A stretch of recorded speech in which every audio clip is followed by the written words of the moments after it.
Welcome everybody to episode 3 of Deconstructing Topics, where we grab a topic and we deconstruct that topic like nobody can. So we making it happen. Just before I start or anything like that, we definitely gonna have a fun episode. That's for sure.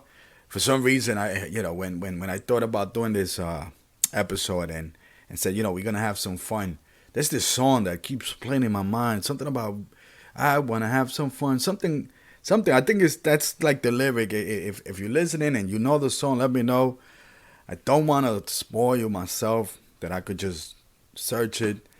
But I know there's a lot of listeners out there that I'm pretty sure will know the song. Something about I want to have some fun. Something like that. So that's what we're doing right now with this episode. It's gonna be very educational. It's gonna be interesting.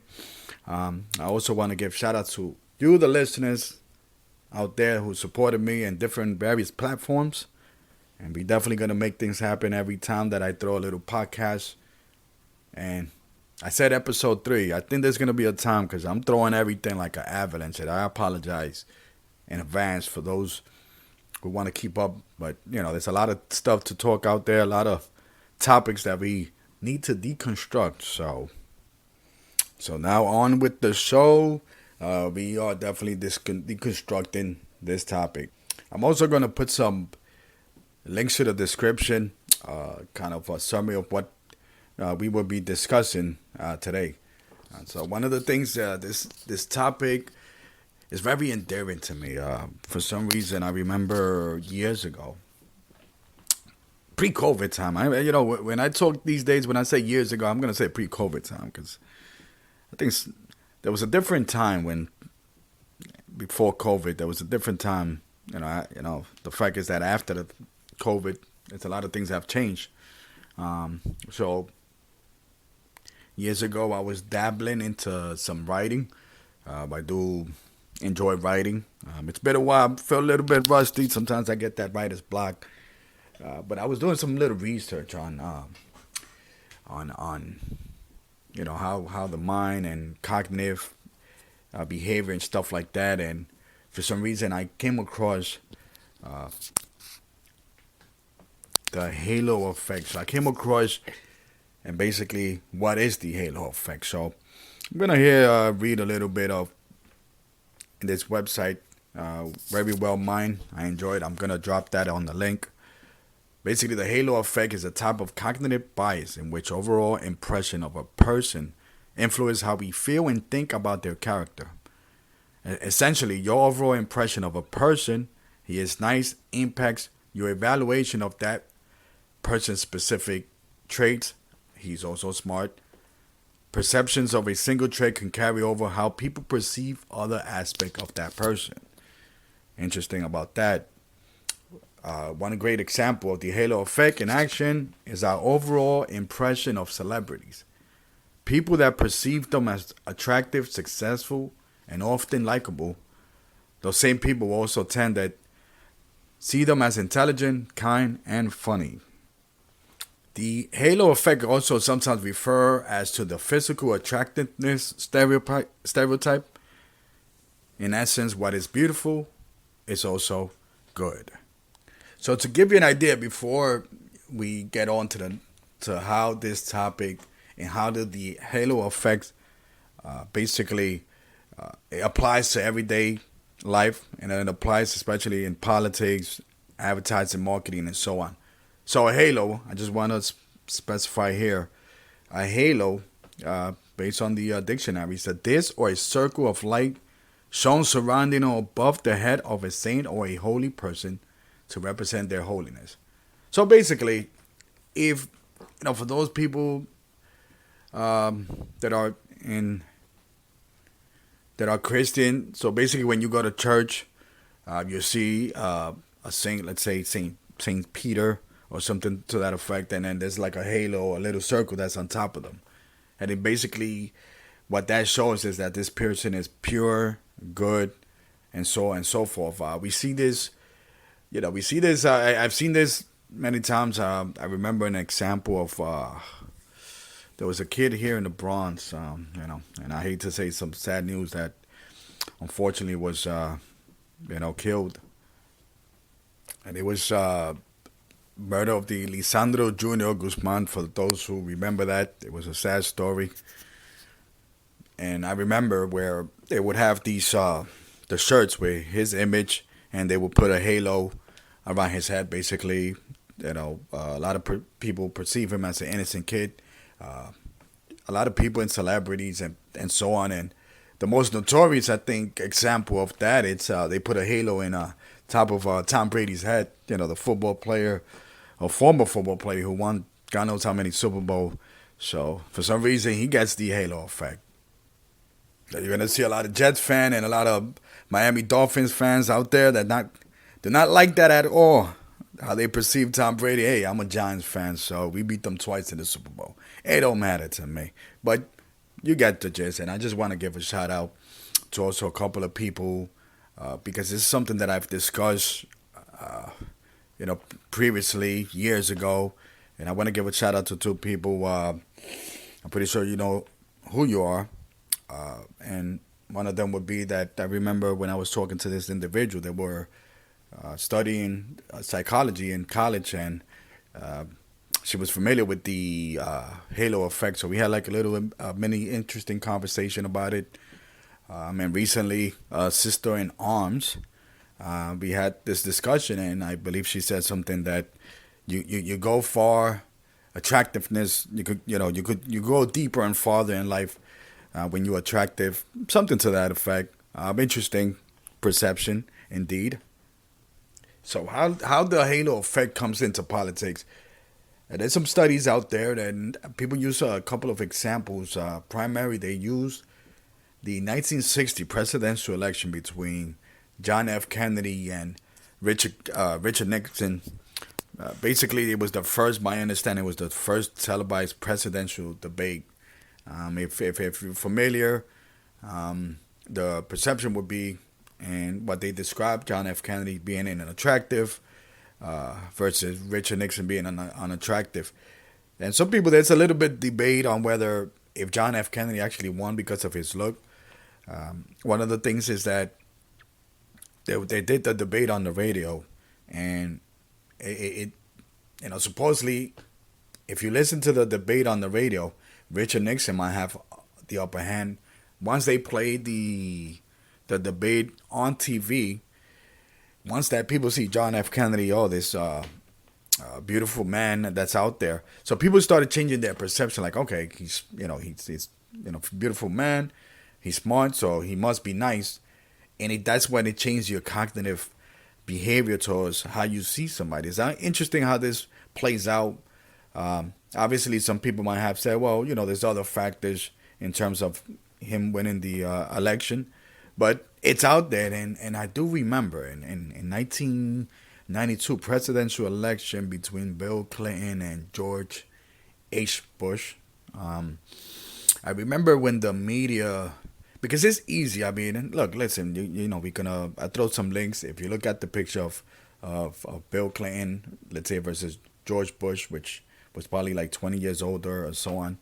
It's you would ask that question, and who's more attractive? People will definitely lean towards Bill Clinton. So I remember the media would say something to the effect like, "Oh, look, Bill Clinton. Besides that, he plays the saxophone. I remember he did that saxophone thing in the Arsenio Hall, do do do do do do, whatever. He was gaining. I think he was pandering, but hey, that's just me here. But he did play the saxophone.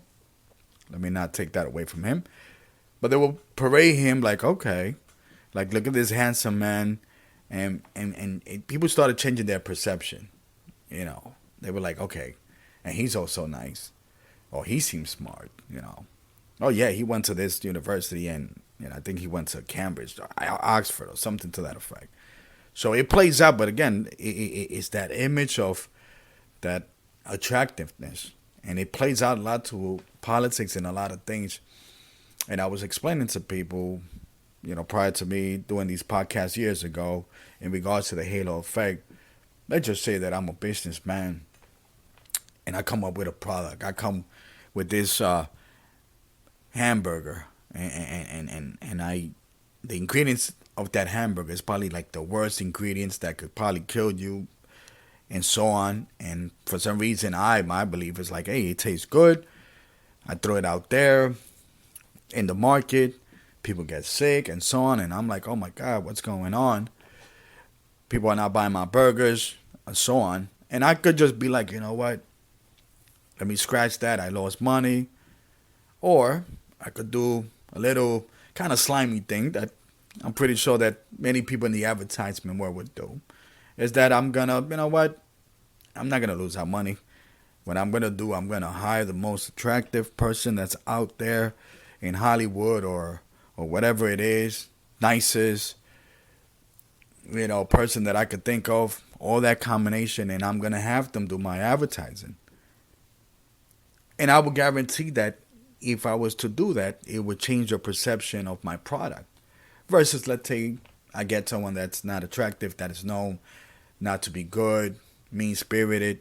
If that person I hire and did my, beautiful, nice hamburger, flavorful, that's just me. That's what I'm thinking. But if I hire that person, people are going to say, well, you see? So that's why I shouldn't buy that hamburger.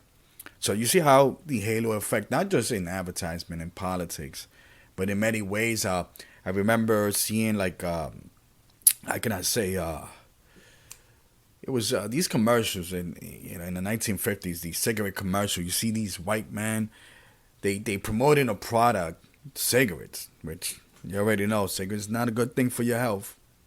Just FY. But you see these individuals there with these jawlines, like they have these jawlines, like their face, these jawlines like straight sharp, like they could just cut a cake or cut a pizza, like choo choo, and they always have this image. If it was other people that perhaps was not attractive, then it would change our perception on the product in itself. Oh, you know what? Good looking person, bad product, but it's good. So I'm gonna lean towards, you know what? Because they smoked it or they took it because of their looks or attractiveness, then I'm gonna gravitate to that. And obviously because of that, then people are gonna think like this person have positive traits. That means that they're good. That means that they're trustworthy. I was having a conversation in regards to this, and we could flip the side, and we could flip the script. There are times that in Hollywood, I guess it's an inside thing where they would say something like, "Oh, I'm gonna hire a nanny," and if you hire that nanny, the nanny is looking like Joe, wow, like a model that just came out of the pictures of the models, and you say to yourself, "But why?" Well, let's say if that person interview and they were smart, articulate, and so on, but they were attractive, then your traits, you would think like, oh, I guess this is the perfect person. And the other side, a smart person would say, you know what, we're going to hire the best nanny that we can based on experience and other factors instead of that, of the attractiveness of and how beautiful that person is. But it tends to happen.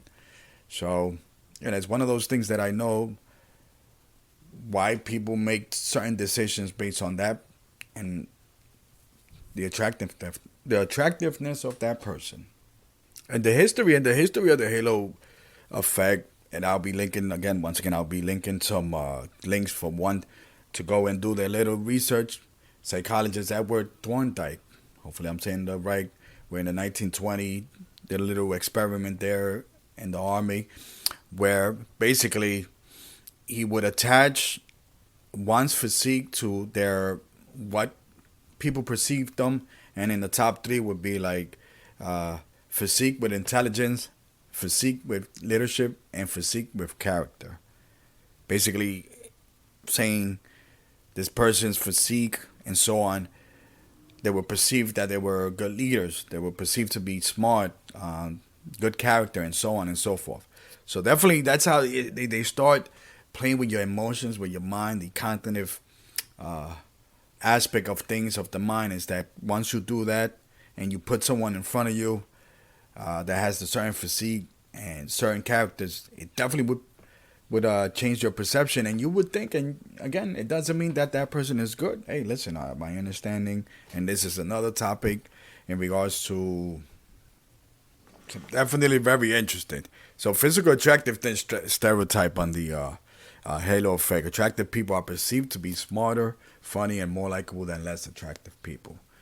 And I do remember, how can I say that, during the 2008, once again, in terms of politics in 2008, Barack Obama, good looking, very articulate, and so on. And again, it changes your perception. Your assumption also would be that I could trust this person and so on. But again, that your perception and your assumption or whatever it is, listen, it doesn't mean that that's what it is, because we've heard stories of individuals who have done wrong things in life, and people thought, well, they were funny and smart, and I would have never thought they would do that. So it's one of those things. So just be careful. And every time that you see the media pushing a politician in front of you who's good looking, smart, likable, and all that, and I always say to myself, be careful with that. Take those with a grain of salt.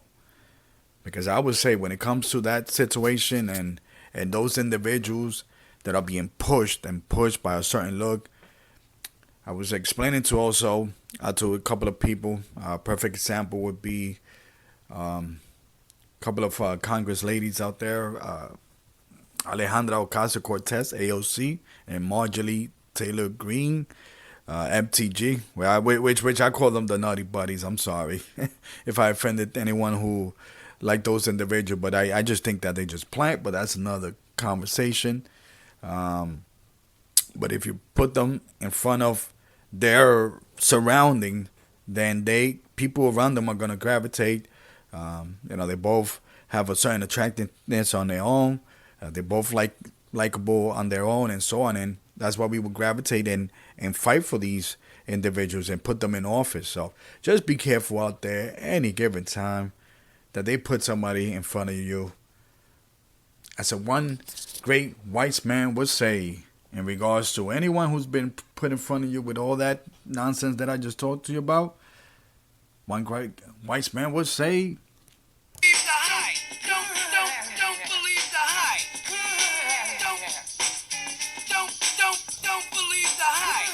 yes, indeed, don't believe the hype. This was a little short, little fun topic here. I definitely gonna continue to do more. Once again, I appreciate the effort, all that support that people have shown in regards to my podcast, because we always deconstructing topics. And like I said, as that was Flavor Flav from Public Enemy. Don't believe the hype. I'll throw that in that link because that's a great line. Don't believe the hype. Folks, don't believe the hype sometimes. Well, I enjoyed this. Thank you for listening. Because, as I always say, let's make it happen. I'm out. Peace.